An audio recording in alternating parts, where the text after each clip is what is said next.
Hey there fellow creators, Ben here from Cinder Studios, and welcome to a brand new series on this channel called Why the Hell Did I Buy This?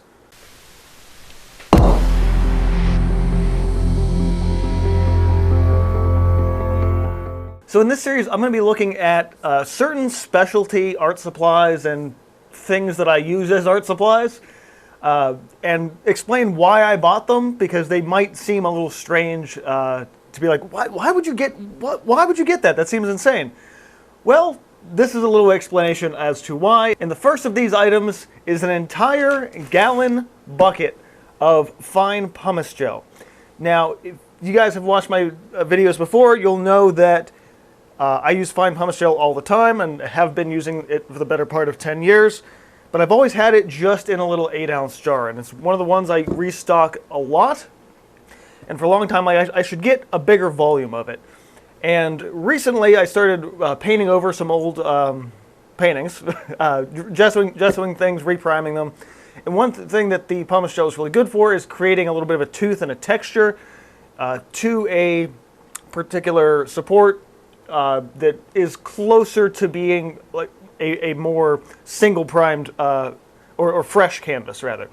Problem is a couple layers of paint, a couple layers of gesso. The more paintings you do on top of paintings, it gets smoother and smoother and smoother and smoother. And personally, I like a little bit of texture in my work, and especially on my canvas, or in this case, sometimes on wood as well. So, in the process of gessoing over some supports, in wood panels in this case, while I do have a little bit of texture, and I could sand it and kind of bring that back, but I also would be sanding away layers on it, I was like, all right, well, let me start getting the pumice gel. And I was using a whole bunch of it, and you can brush apply it just fine. But I was like, I need to upgrade this at this point, because I use it as a ground, more so than as a painting medium, and it's totally versatile as a painting medium. But 9 times out of 10, I'm using it as a ground. So, upgraded my putty knife. And the whole point of this is just to be able to get a nice, even coating across the support. And I figured, you know what, because I use this much of this at a time, it's time to upgrade. So I've already used a decent amount of the top of this, going for a few supports and things like that. So I'm going to bring the camera around to this side, and I can show you guys exactly what I'm doing here. So I'm in the process of making these a little bit less smooth. And that's sort of the whole idea here. In theory, I probably should have bought a slightly smaller knife so I could dip it in there, but it's not the end of the world. And just like layering on some joint compound or plaster or something, the nice wide area. And like I'd probably put down onto this wood panel just now about half a jar's worth from one of those little jars. So having a lot more access to it, a lot more of it at my fingertips, is extremely valuable in my working process right now. And while I can put it on super thick, I'm not going to.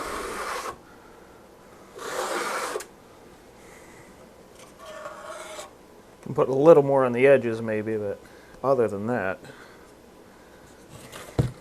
certainly takes a lot of the guesswork out of doing stuff like this, and saves me quite a lot of time having the big knife. Big knife, or something like. Put back the excess, obviously. Don't want to waste it,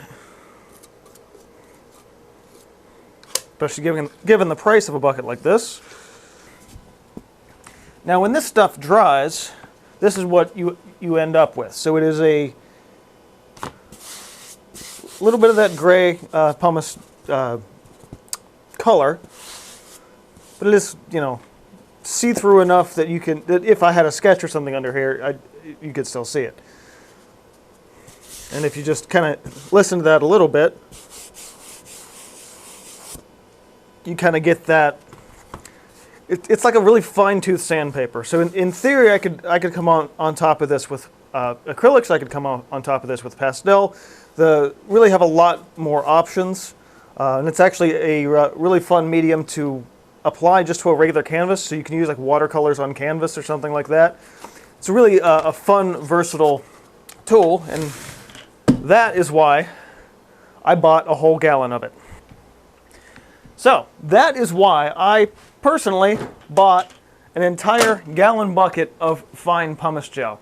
I use it that much in my studio that it was to the point where I'm like, not getting that much volume of it just didn't make any sense to me. So kick the 8-ounce jar, get the whole 128-ounce gallon bucket, and now things are a lot easier for me here in the studio.